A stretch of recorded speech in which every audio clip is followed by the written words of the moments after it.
할렐루야, 예수님의 사랑으로 성도 여러분을 사랑합니다. 한때 한 남자 배우가 의리를 외치며 자신의 캐릭터를 만들었습니다. 자칭 의리 있는 남자라는 것이죠. 그런데 너무 의리하다 보니 의리가 좀 값싸 보이기도 했습니다. 하지만 사실 의리란 참 좋은 뜻을 가지고 있죠. 국어사전을 보면 사람으로서 마땅히 지켜야 할 도리 또는 사람과의 관계에서 지켜야 할 바른 도리라는 것입니다. 일반적으로 의리란 다른 사람에 대해 변하지 않는 마음의 상태를 의미합니다. 특히 친구 사이에 어떤 조건이나 상황과 상관없이 신의를 지킬 때 의리 있는 친구라고 말하기도 합니다. 그리고 이런 자세가 공동체나 하나님을 향한 것이 될 때는 충성이라는 단어를 사용하기도 합니다.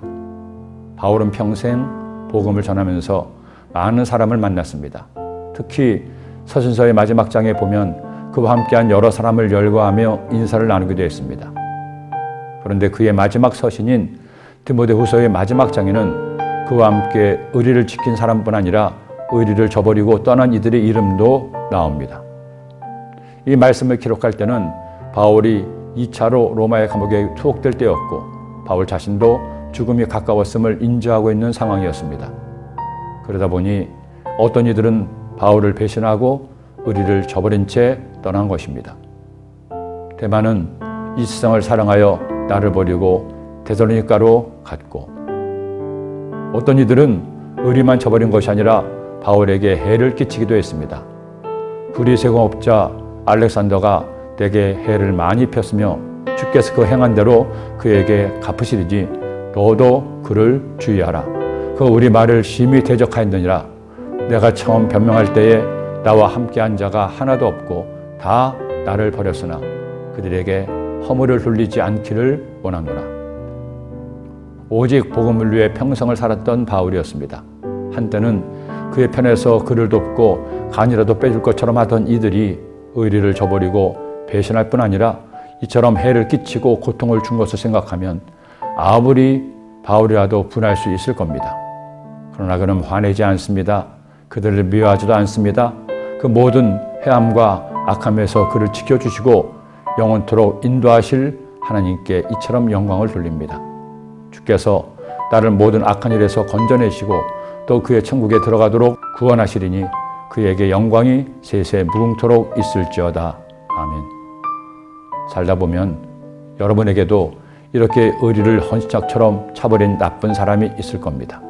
아니 배신만 한 것이 아니라 아무 이유 없이 여러분을 험담하고 해를 끼친 사람도 있을 것입니다.